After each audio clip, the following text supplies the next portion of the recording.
reason 1267, when your friend calls you at 7:30 on a Saturday morning and says, I need a quick hand, you just say no. Lifelong friend Kevin, and that's a Dodge, not a Ford, E100. What year? 79. Got a big block, built pretty well. It's had a blow-through carb on there for a bit, and it just wasn't doing it. Blow-through carb was used because future plans, we intend to do a big turbo. Sagai says it's just quick hand making this fuel injected. So we're gonna make it fuel injected, I guess. It's 8 a.m. We're gonna get started. I'm tired. So there it is in all its glory. 440. Yep. 78. 78. Why did you go with the 440?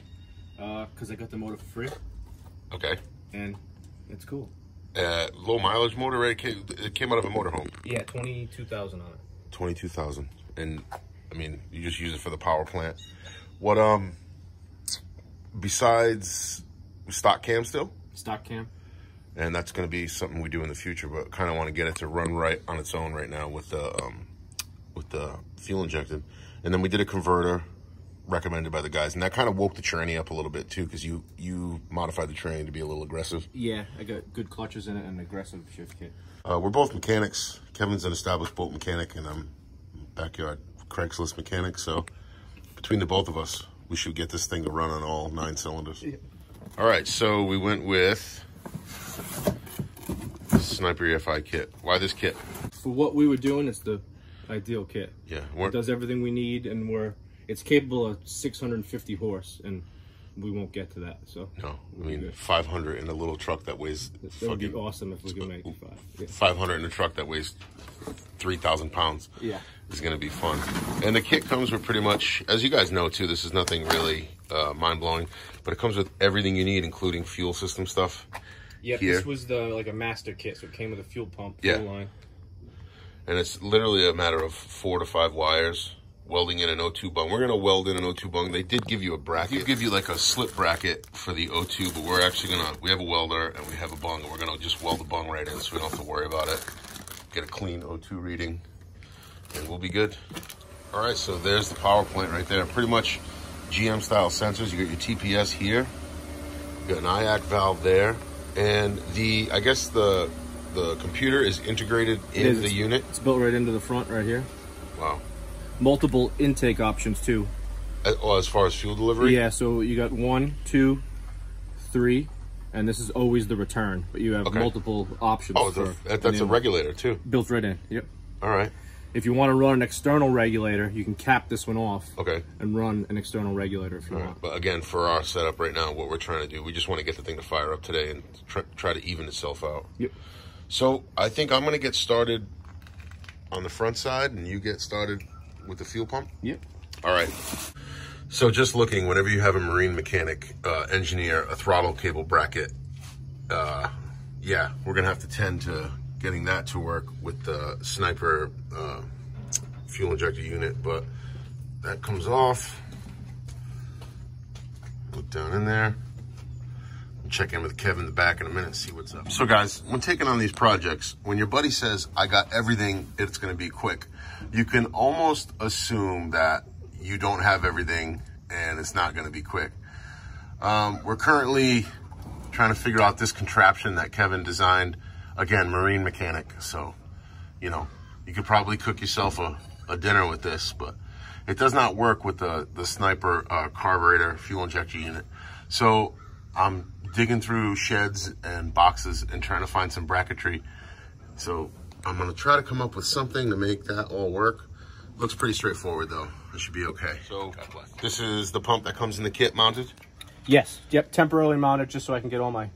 And you already had that pre-filter? The pre-filter was already there, so we're gonna use that instead of the one that came in the kit. Okay, because you can it's already clean and all that. And then we're gonna come around this side. We're gonna tap into feed. Yep. Which is now gonna be our return. Which was our return. Exactly. Yep. Okay. So we're just flip flopping. So now this is gonna be the feed to the front of the truck, and then here's our return right here, which is a low pressure return, so it's not a big deal. Is it a barb? Yeah. Yeah, straightforward. You know. All right. That's it. He did put some time into this truck, though. It is built really well. Once you blow your C4, C5 vertebrae out, lifting the bed off, everything's really accessible. And I told Kev to leave some fuel down on the ground for when he's welding in the O2 bung. Yes. So we can really see what happens. It'll be like 4th of July all over again. Kevin didn't have enough shit. He's in the service truck swearing because he seems to be one fitting short. We kind of had to do some riggery here with the throttle, but we did just test the pedal, and we do have 100% wide open throttle. The TV cable is a little, you know, munged up here, but we're going to get the brackets. Kevin already has them ordered. They're coming. We also went ahead and installed the ECT sensor for the Sniper. I'm going to get into some wiring, and if my best buddy can get his stuff together and find what he's doing, we should be able to fire this up soon. So we went to school together, and you met me many years ago. Why did you decide to keep me around all this time? I've been trying to get rid of you, but you won't go away.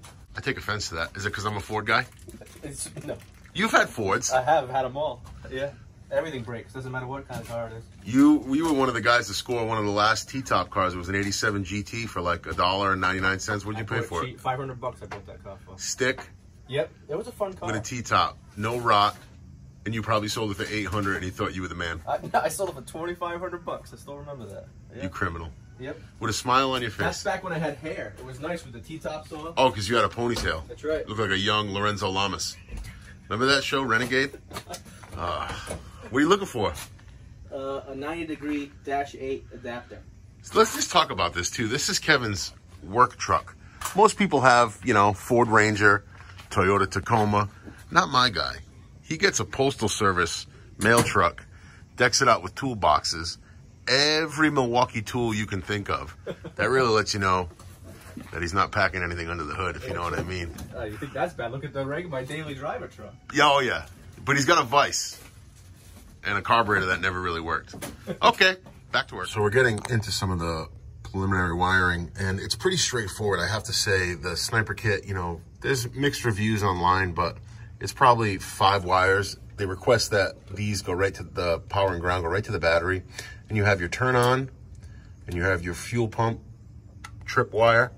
So this hits the negative side of the coil, and I gotta wire in those 4 wires. And as far as wiring out in the engine bay, that should complete that for now. If we wanna use anything else to control anything else, we have it at our disposal. But to power up the fuel injection kit, that's really where we're at right now. We're very close. Kevin's almost getting the fuel system done.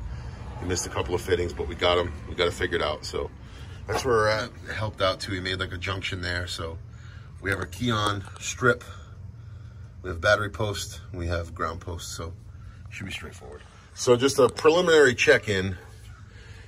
I wired the entire system up and got the carburetor installed. And I realized that if you're wondering how much time that takes, exactly the same amount of time for somebody to mount a fuel pump in the back with all the fittings already there and readily available. See, but I'll come show you the back here. That's what Kevin got set up.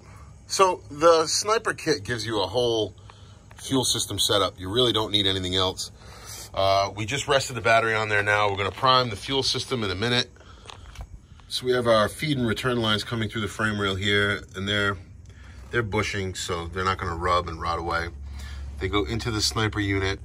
Then we're going to try to load the tune in and see what we get. This is how you know you've made it, folks, is when Kevin's son borrows all the parts to the welder. So now we're doing CO2? CO2 from the kegerator. From the kegerator. Kevin's under there with raw gasoline and a welder, but you know, I have faith. The thing is, I'm out here watching just in case something bad happens. I can call 911. But I can't see. No, that might help actually. I just try to see. They call me the Reaper.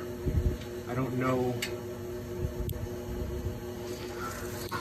Did you get the full 7/8 hole there? Because you shouldn't really have any problem if you went all the way 7/8. 3/4, it said. I go 7/8 on those bungs. 9 and 11/4. I don't. Do you have a 7/8 No. Unibit? No. See, 3/4 is going to be kind of snug, but that's why you were worried. It makes sense now. That's why he's going to line it up. Yeah. But you'll be all right. Go ahead. My dad's got a good set of tools. Actually, I don't know my phone. Can't see the top, but you're gonna give it hell. You're there. Now, turn it up. More? No, not the wire speed. Turn the wire speed back a little bit. Oh, there it is. It's turbocharged. Yeah, you got it. Can't see it. You got it. You're good. I can watch you from here, even though it's not good for my vision. Yeah, you probably don't want to look at it like that. This sucks. I wish we had a left. So, Kev put an access hole here, which is up and out of the way for the Sniper tuning box. He got a little grommet on that wire. He's going to put it through now. There it is. All right, I'm going to come up here, try to get it out of the way. They don't necessarily stress about heat, but it's good to keep things away from the heat if you can. We'll use some of these factory clips. Here and here. And just like that, I think you should be connected. You good? Good. Okay. The grommet pops through on the backside? Yep. We're good. On. That's a good sign. Now we've already checked for leaks, pressurized the system. This is, oh, we didn't want to do that. How do we get out of there? Okay, we go home. All right, so we're gonna go into the Wizard. We have the 550, 510 kit next. Nope, we have this. We have 8 cylinders. We have an engine displacement of, what is it? 440. Well, why don't we tell it it's a 489 and go faster? I gotta say though, this little thing is nice. Fit it in your pocket. You can walk around at parties and tune people's cars. So Kev, we installed it. What do you think the hardest, the most difficult thing with the Holley kit was? Definitely the fuel system. That's why I took care of it. Excuse me? So all the stuff I did means nothing. Next.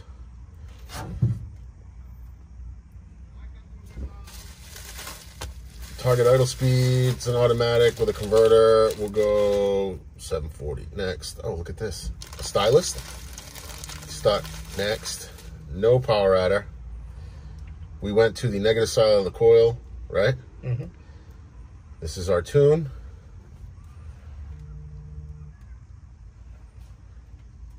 We are loading in a tune right now. Please cycle the ignition to complete the operation. There's our fuel pump. Okay. So let's go to the monitors. Multi-gauge. Okay. No, our target air-fuel ratio is not that. We don't want that. Fan 1, fan 2 off. 94 degrees. IAC position. Battery voltage, that's proper. Stall is right. How do we get out of here? Go to sensors. Can you see throttle position? TPS, go ahead. Give it the meat. All the way. Oh, Daddy, we're good. Okay.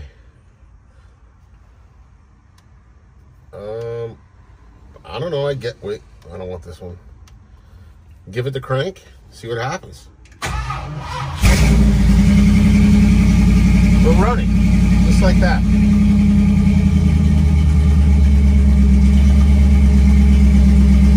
Coolant enrichment is working. Now that idle will come down as it's rich right now. See? Yeah. So that idle will come down as We're gonna get to one, I forget what the exact number is, but there's a number where it'll cut off enrichment for coolant. air fuel. Is that you?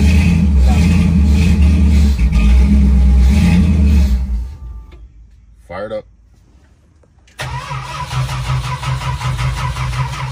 Look at the beans. I think we lost the fuel pump.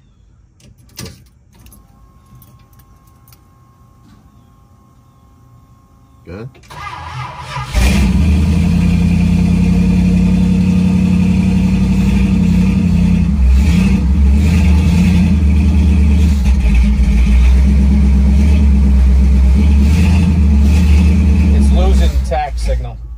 losing tack signal. How can it be losing tack signal? All right, we got to check something out. So guys, you can see from the startup, we had an issue with the idle hunting. We triple checked and double checked everything. Turns out we got off the phone with Holley and our IAC wasn't doing anything. We unbolted it and checked it, and the IAC pretty much came out in a million pieces.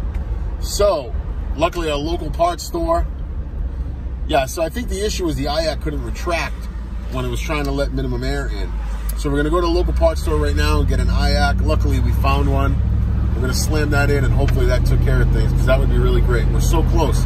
You hear from the video clip earlier, it ran really great, no issues besides the IAC problem. So we're hoping to just kick that now. Right? Right. Right. So you think, Kev? Hoping for the best. New one? I think we're good. Well, the new one has a gold tip, so it's gotta be it's going to be 5 horsepower more. It's gotta be at least. All right, where's my Allen screw? Over here. 1, 2. Let's do it. Get on her.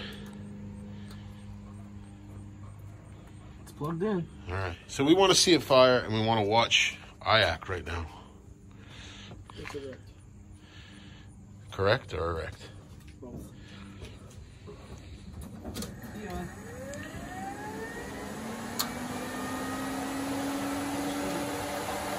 I never heard it click before. Something clicked now. Yep. Okay, now should we be putting throttle in now? As far as...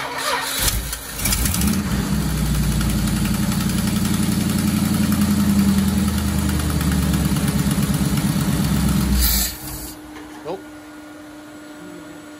Good. Go ahead.